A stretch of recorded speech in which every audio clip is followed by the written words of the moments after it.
মহাপ্রভুতে মহামুক্তি। 18 ফেব্রুয়ারি শ্রী চৈতন্যদেবের নির্দিষ্ট জন্মদিন। সাধারণত আমরা অবতার মহাপুরুষদের জন্মতিথি পালন করে থাকি।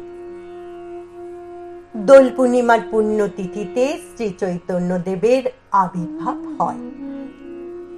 সেই মহাপ্রভু শ্রী চৈতন্যদেবের প্রতি আমার সশ্রদ্ধ নৈবেদ্য। আজকের আলোচনা মহাপ্রভুর কর্মধর্ম নিয়ে।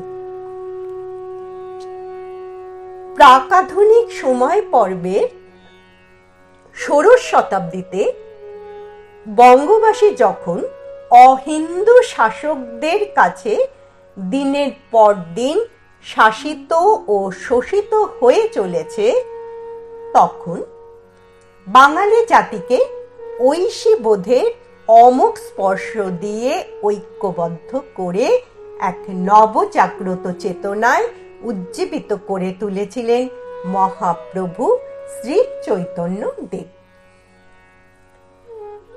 চৈতন্যদেব যখন জন্মেছিলেন, তখন হিন্দু বাঙালি স্বধর্ম পালনের অধিকার হারাতে শুরু করেছিলেন। পূর্ব সন্ন্যাস জীবনে নবদ্বীপের শ্রেষ্ঠ নৈয়ায়িক পণ্ডিত রূপে তিনি প্রতিষ্ঠা পেয়েছিলেন। দিগ্বিজয়ী পণ্ডিত তার কাছে এসে তর্কযুদ্ধে পরাজিত হয়ে নতি স্বীকার করেছিলেন, কিন্তু বৈরাগ্যের আগুন তাকে স্পর্শ করেছিল। বৈরাগ্য স্পর্শের পর তিনি অবলীলায় গৃহ, জন, মান, যশ সমস্ত কিছু নিমেষের মধ্যে ত্যাগ করে কেশব ভারতীর কাছে সন্ন্যাস গ্রহণ করেছিলেন।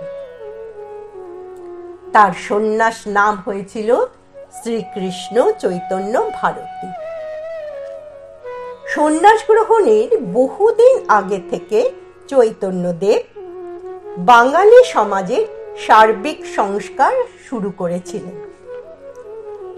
বাঙালি হিন্দু সম্প্রদায়ের ধর্ম জীবনের উপর বাংলার অহিন্দু শাসকের অভব্য জুলুমের বিরুদ্ধে তিনি সজ্ঞানে সুপরিকল্পিতভাবে সমবেত প্রতিরোধ গড়ে তুলেছিলেন। চৈতন্যদেবের অপার পৌরুষের বলে বলীয়ান হয়ে সাধারণ হিন্দু জনতা শাসকের ধর্মীয় শোষণের বিরুদ্ধে প্রতিরোধের স্বপ্ন দেখতে শুরু করেছিলেন। জনতার মধ্যে হরিনামের মাধুর্য বিলিয়ে দিতে দিতে নগর সংকীর্তন করে তিনি নবদ্বীপের মাটিতে এক নতুন ধারার বিপ্লবের সূচনা করেছিলেন। 3 স্তরে বিরাট এক সংকীর্তন দলের প্রথম স্তরে নেতৃত্ব দিয়েছিলেন হরিদাস ঠাকুর, মধ্যের স্তরে নেতৃত্ব দিয়েছিলেন অদ্বৈত আচার্য, আর শেষ স্তরে অর্থাৎ সমগ্র বিরাট দলের নেতৃত্ব দিয়েছিলেন একসঙ্গে চৈতন্যদেব ও নিত্যানন্দ প্রভু। চৈতন্যদেবের অহিংসা বিপ্লবের বিরাট স্বরূপ দেখে আঞ্চলিক প্রশাসক চাঁদ কাজী রীতিমতো ভীত সন্ত্রস্ত হয়ে লুকিয়ে পড়েছিলেন। কৃষ্ণদাস কবিরাজ গোস্বামী এই প্রসঙ্গে শ্রী শ্রী চৈতন্য চরণ চরিতামৃততে লিখেছেন, কীর্তনের ধ্বনিতে কাজে লুকাইল ঘরে, তর্জন গর্জন শুনি না হয় বাহিরে। চৈতন্য মহাপ্রভুর সাংগঠনিক ক্ষমতা ও সামাজিক বিপ্লবের ক্ষমতা, নেতৃত্ব দানের ক্ষমতা ও মানুষকে উজ্জীবিত করার ক্ষমতা কেমন ছিল তা সহজেই অনুমেয়।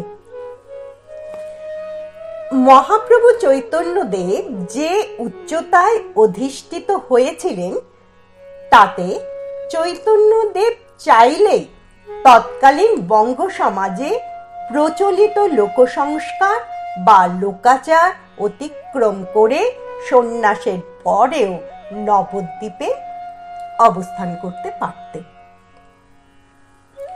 অদ্বৈত আচার্য নিত্যানন্দ প্রভু সহ শান্তিপুর ও নবদ্বীপের অনেকেই অনেক বৈষ্ণবী চেয়েছিলেন সন্ন্যাসী চৈতন্যদেব যেন এই অঞ্চল ছেড়ে অন্যত্র না চলে যান। চৈতন্যদেব কিন্তু সন্ন্যাসীর প্রচলিত আদর্শ থেকে বিচ্যুত হতে চাননি। তিনি সন্ন্যাসের পর বৃন্দাবনবাসী হতে চেয়েছিলেন। জননী শচীদেবীর উক্তিতে নীলাচলে নবদ্বীপে যেন দুই ঘর, লোক গতাগতির বার্তা পাব নিরন্তর।